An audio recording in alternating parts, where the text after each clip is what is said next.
Hi,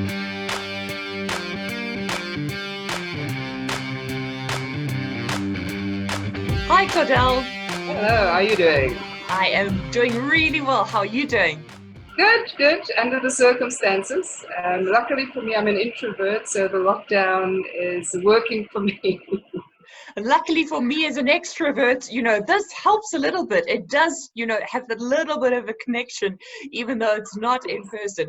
It's really good to see you again. We haven't seen each other in a while, but we have been in contact. And I've been following your journey of you developing content and material and models on leading in difficult circumstances and ethical leadership over social media, and it's been fascinating.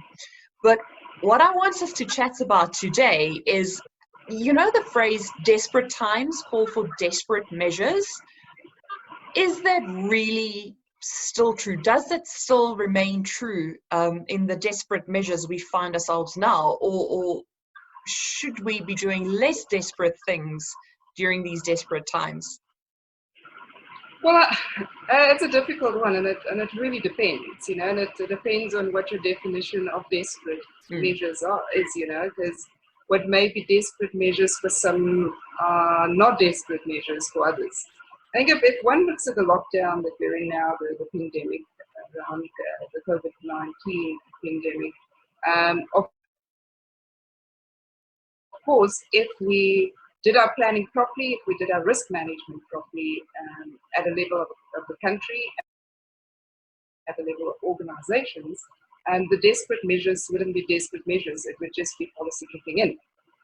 The reality, though, is that I think most of us have been caught with our pants down, and therefore the measures that we're putting in place are a combination of very hastily thought through measures and having to force those on people very, very quickly. And then what would happen in the process, of course, is that one hasn't necessarily thought through all the consequences, the implications, the unintended consequences. And then you're sitting with the problem. So I think desperate measures, if one has prepared properly, done your risk management properly, it then becomes a lot easier because people would have been trained properly, they would have known what needs to happen, and it's easier to accept. So that really, I think, it depends on the calamity that you're dealing with. And in this calamity, in this decisions that we have to make at the drop of a hat, for those that have been well prepared, that's still hard decisions to make, because some of those decisions might have been made in a time where things were done differently. If you had a disaster recovery program or a business continuity management policy that was created 5 years ago, it might be out of line with what society needs now and with what your employees need now and what your suppliers need now. So even then, even though you were prepared, you might need to make some decisions, some really hard decisions. But where do we draw the line? Where is desperate still okay? These desperate measures, because desperate times we're in, whether we like it or not, whether we're prepared for it or not, that is not the question. Where should the desperation end? What should the boundaries look like, especially in terms of ethical leadership and leading people during uncertain times? Look, I think it's where that ends is would be determined by how the circumstances roll out. It's very difficult to say upfront, and this is where it's going to end. So if one looks at the current lockdown, for example, there are lots of variables at play. So when you craft your plan is based on certain variables playing along. But when those variables don't play along, then the plan has got to move. And wherever you would have drawn the line may now have to be drawn further in the future. So what we've seen in South Africa, for example, is very much a mixed bag. You have those who fully comprehend the severity of the situation and are making sure that they do what they should be doing to contributing to us getting out of the desperate times very quickly as possible.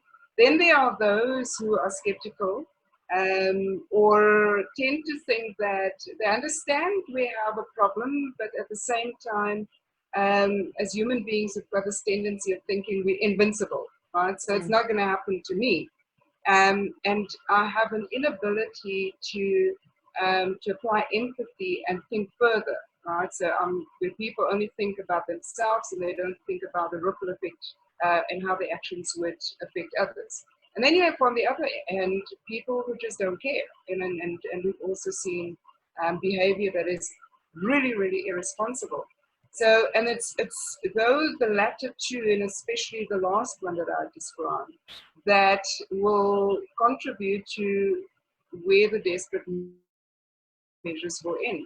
So I think it's very difficult to say this is where the line is going to be. We've been talking about agility and as a leadership competency that you must have, but your ability to turn your organization into an agile organization. That basically means that people are much easier, it's easier for people to adapt, but also understand that you're going to have that ambiguity all the time, you're going to have the uncertainty all the time. So those days when you could predict certainty and you could craft a plan and say, this is where we're going to draw the line and this is how it's going to play out. Those days are gone. Yeah. We as human beings, we have to acclimatize to our new reality, and that is new, unprecedented, uncharted territories that we will see consistently. And therefore, what we would have seen as desperate measures 20 years ago would now be common measures today. And from an agility, it's really about things differently. Yeah, from an agility point of view, I found that the more rules you have, obviously, the less agile you can be, because you need to either make or break those rules. Whereas if you've got wider guidelines in mind and you empower people to make decisions within wider guidelines, it does help from an agility point of view, as well as not seeing how far we can step, close to the line before stepping over, but understanding that it's about staying inside the confines of these guidelines. And 3 of the guidelines I've learned from the Ethics Institute was asking yourself in any decision, and that's whether you're a business leader, whether you're making decisions on behalf of an organization or a group or your family or yourself, is firstly, is it legal? Second, is it transparent? Can it be explained to other people? And then third, would you want to see it on a billboard? And you and I had a chat about, before we started recording, about things on billboards and sales and marketing at the moment, where we said there's a very fine line between, never wasting a crisis, as the saying is going around at the moment, and being a little bit opportunistic, maybe, making the best of a situation, and being just completely tone deaf. Making enemies from customers that were loyal and from suppliers that were loyal, just because desperation drives you to look at the short term. And I know in your career you've had a few instances where you had to make short-term decisions, but understanding very clearly that it has a long-term impact. What is your thought process when you go through these times on how to balance the short term, driven by desperation very often, and understanding the long term value and the long term relationships you still have to maintain even after these desperate times? Yeah, the one thing, and I say this very with empathy for those who are not in the same boat that I'm in. Luckily for me, I don't have at the moment need to lead a whole team through this. One of the things that have really been concerning, as a matter of fact, I'm posting a blog today or tomorrow on leaders having to lead people through these very difficult times, because I think we underestimate what it means for people in leadership. But this is not the time to teach people how to be agile and to empower people. You should have done that already. Right? So I think the organizations that would be in much greater trouble are the ones who have not already started with empowering. I mean, the key word for me in terms of what you said earlier on, empowering people, and so that they can think in the interest of the organization, but also, of course, with the right perimeters in terms of principles. I think for me, and just my thought process is for organizations who have to, especially small organizations, dealing with clients that are now otherwise occupied and preoccupied with what is happening around them and are not interested really to deal with their suppliers, is for this period of time almost go into pro bono mode to a large degree. So how I divide my business is the business aspect, but is also the pro bono aspect. So in times like these, when you know you can't really make a lot of money, but expand your pro bono aspect of your business and reach out to clients in terms of where can I help. Right, so with executive coaching, for example, I've said to a client, I will not charge you during this time if you are in trouble and you need help and you need somebody to bounce off. And that is how you build relationships for later on. I mean, it's I think it's now more about a combination of investing in those relationships, but also looking at it from the perspective of how can I help. So you're sitting at home. You can't drive out there and go to the hospital and help the medical staff because you're not competent in that area. But how can I help others to remain strong whilst we're going through this process? I think is a much better way of looking at things. It's finding that balance in terms of being opportunistic and also trying to save your own business, because we're all concerned about this. We have no idea what we're going to look like 6 months from now. Yeah. But if you help others, you help yourself in the process as well. I do agree with the pro bono. How can I help? We're all in this together. This is about something that's bigger than me, bigger than my own business, my own organization, my own goals and dreams and aspirations and so on. I am also aware that there might be some pushback against that, especially from a global point of view. So if you work in a global team or for a global organization, because the timeline of this outbreak is different for each country, and some of the countries might be in recovery already or starting with their recovery, while South Africa is still, going to be hit. And it's not just in the Corona time, the COVID-19 times, but other times as well, where you're dealing with country-specific issues, cultural issues, organizational specifics, where it's not a blanket approach. In your experience, you've worked in a global environment as well. I find it difficult to push back without seeming really defensive, without feeling really defensive. What has your strategy been in the past to, whether it's the Corona times or whether it's any other time, to say, hang on, guys, I am leading my team in this way. I'm leading my organization. I'm leading myself. I'm leading my efforts in this specific way. Trust me to know and understand the context and advise you back on what the timelines and what the activity should be here. Yeah, it's very difficult, and I've spoken to lots of South Africans over the years who are tied to international bodies, and we all always come to the same conclusion. People outside, and especially those who are sitting in the so-called developed world, tend to not understand the dynamics in South Africa. We may not necessarily be different in all respects, but we're also special because we've come through a very different past. It's a very diverse country, and it's a melting pot. So navigating through the South African dynamics is very, very different to navigating through other dynamics, especially when you're sitting within countries where it's a very homogeneous society, and you don't have the inequality that we have in our country and so forth.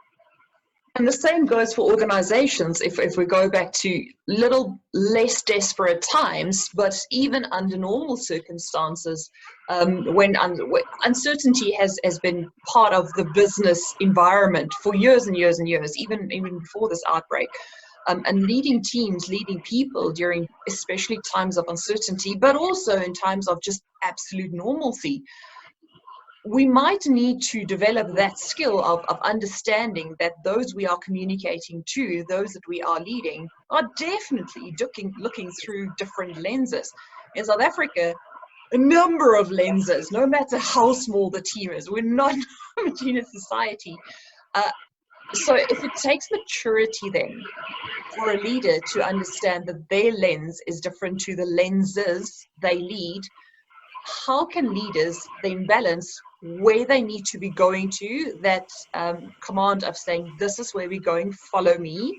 How can they balance that with creating trust with those that don't yet see why they need to follow at that specific speed in that specific direction? I think first and foremost, if you can get people to believe and trust that you are seeing what they see.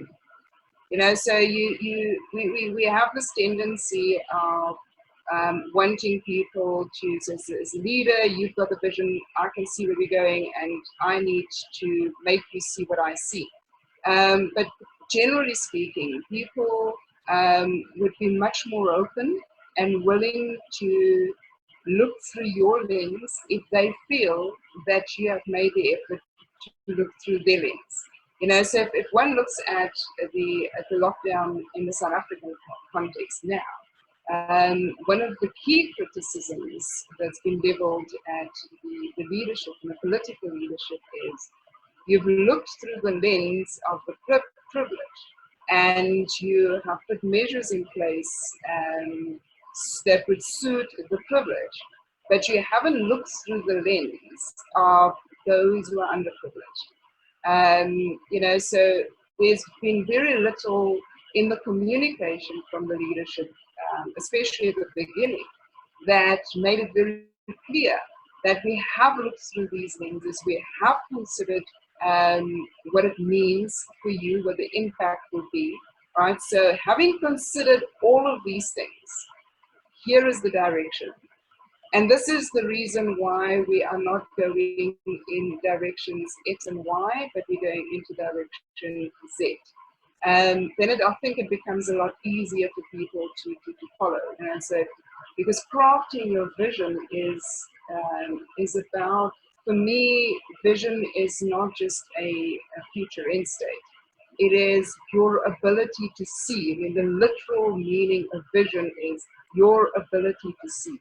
So leaders have got to demonstrate that they have the ability to see, and then understanding that you've got to do it in such a way, and translating it in such a way that people also understand that things may change. You know, so if one comes back to this lockdown, for example, we're talking about 21 days, but if we are in agile society and we have the leadership's helped us to see all the dots and connecting the dots and the dynamics that we're dealing with, then we understand that the 21 days may not be 21 days. They may become 46 days, you know? Yeah.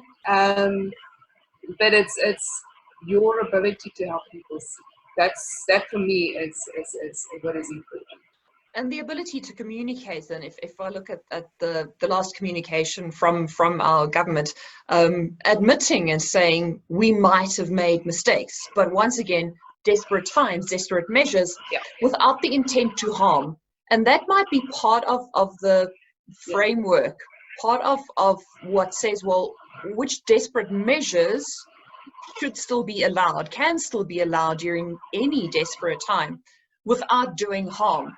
And understanding that it's not just about the initial decisions or the initial desperate decisions, but also being able to check your decisions once the desperation fades, and understanding that your lens might have been the wrong one. Your lens might have not included everybody else. And then being mature enough and authentic enough to say, sorry, I got it wrong. And in my experience, leaders aren't trained necessarily to say sorry. There's this huge movement now that leaders should be authentic and leaders should say sorry and leaders should become one of the people. But none of us have been trained in how to do that without everything that's resting almost on eggshells falling apart. That balance between being authentic, saying sorry, showing your emotions, leading with empathy, and also being a strong enough figure where people go, this person's got this. I know that if I fall apart a little bit, they've got this. They're strong enough and they're authentic enough. And it's a really hard balance to strike between saying, this is where we're going, follow me, but also then saying, and trust me that I will revise my decisions once I do come to the realization, I'm actively going to search for the realization that I might have gotten it a little bit wrong.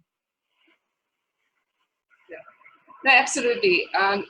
Training, I agree with you, but I do think that there are two factors that play, and they're interrelated, play a very important role. The one I've already mentioned, that is maturity. It takes a level of maturity to be able to say that I don't know. You know, especially those of us who've been around longer. I mean, we grew up in a schooling system where you were required to have the answers. You're always supposed to know what the answer is, right? So being able to say I don't know is very uncomfortable. You know, so I think the more mature you become as a leader, the easier it becomes to say, I actually don't know the answer to that question. Let us find the answer together. Yeah. You know, and that then I think instills trust. And people tend to think the opposite, that people would trust my leadership only if I always know the answer. And then what do? We fabricate answers, and then later on it comes back to bite. The other aspect I think, and as I said, interrelated, is your level of security, being secure in yourself. I think a lot of people are placed in leadership positions and they're not yet ready for that position. Right? So they may not have yet to develop the right competencies, and insecurities play out in different ways. You know, so typically you would find a leader who says, "Do as I say," you know, and don't argue with me. That normally is a sign of. It's often we see it as arrogance, but if you go underneath that layer of arrogance, it really is often insecurity. And we've had a lot of that here, I think, where we either accelerated people very quickly into positions because of transformation, and we haven't done enough to train people, or we've accelerated people into positions because we have a tendency of thinking that they are superior because of the color of their skin. So either way, you may find people in leadership positions that are not quite ready for leadership, and don't understand the responsibility that goes with it. So if you're insecure, then it becomes a lot more difficult for you to be able to say, I was wrong. We need to now move in this direction. The direction we were going was not correct. Now, I used to, when I was still the CEO of the Institute of Internal Auditors with my management team, one of the things that I always drilled in was whatever decisions that we make now, we must think about what future generations are going to see when they look back on our actions and decisions that we've made. So one is always, we don't think just about the impact here and now for you, but the ripple and the consequences going forward. And the other is that we're actually walking through a maze, you know, and at the moment it's not just a maze, it's a maze with moving walls, you know, so it's being able to clearly communicate to people that we are in a maze, they've got moving walls. It is impossible. I've never been here before, and so I don't know the way out. We're going to have to figure the way out together. We're going to listen to each other and understand that when the walls move, it doesn't mean that the previous decision was incorrect. It was correct in terms of where the walls were at that time. Yes. Exactly. But it may no longer be correct. And when you're in a circumstances like we are in now, there are moving walls. And because decisions had to be made so quickly, it would be naive to think that the leadership would have been able to think through all of the variables, all of the potential consequences in such a diverse country as ours. So one should then expect that there would be moves in terms of how we're implementing things. But that also, I think, it's how you communicate that, because you also have different personalities in the population. And so there are those who want stability and they get all worried when you keep on moving the rules. And then, of course, there are those who are more agile and it's easier to roll with the country. So yeah, it's maturity, I think, and being secure in yourself, very, very important. And it also challenges how we've traditionally created trust. Trust is built on make a promise, keep the promise, and do that over and over and over again. And now leaders are finding, or we as leaders are finding ourselves in positions of making promises, but not long-term promises, making promises or providing guidance for the now based on what the walls look like now. So I think it's easy to argue for followers now to say, well, the leaders can't be trusted because the leaders keep on changing their minds. And as we go ahead and during the recovery process after this pandemic now and for the next decade ahead, if you dare to think far ahead, trust is going to be redefined as well. How we build trust, how we earn trust. It's not going to be a once-off big effort that counts over a long period of time, but it's going to be, in my view, in the micro moments, in not just making promises and keeping them, but I've got the saying to my team and family and friends: if I can't trust your no, I won't be able to trust your yes. So I create spaces for people in my life. So if I ask something, if I say something, if I direct something, but especially if I ask something, they need to be able to say no. And I create spaces for people to say no, because I know if they feel confident enough to say no to me, the leader, then I know I can trust whenever they say yes, because I know they feel confident enough to say no if it's really, really necessary. So the way we build trust is going to have to change as well.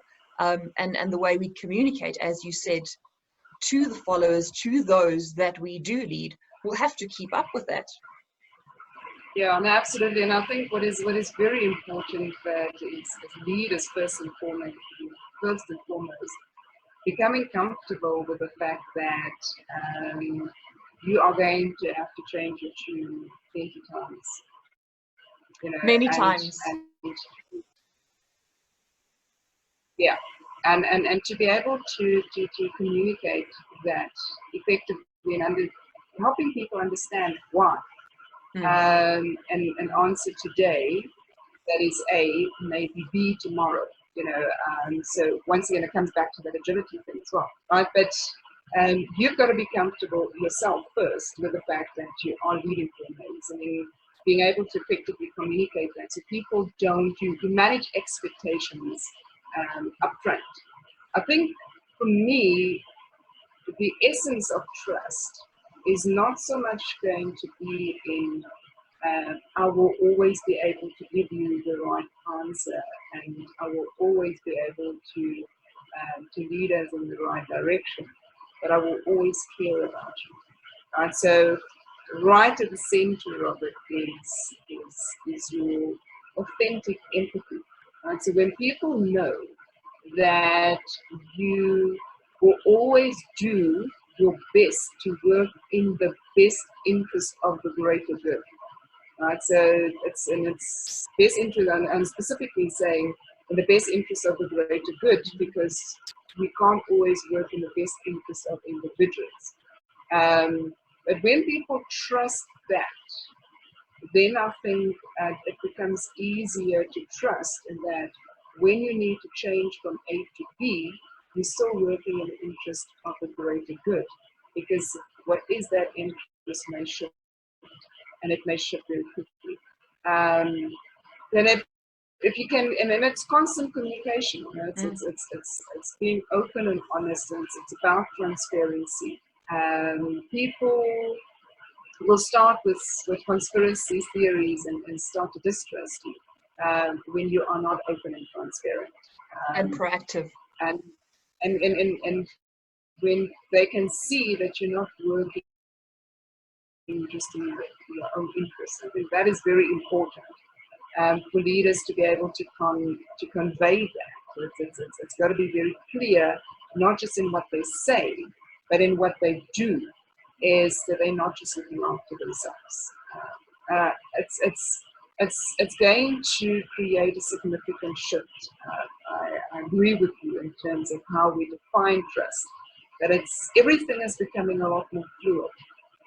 And I don't think that you can think in absolutes with anything anymore. But how you go about it is what will gain your trust, or with the people who start to distrust you.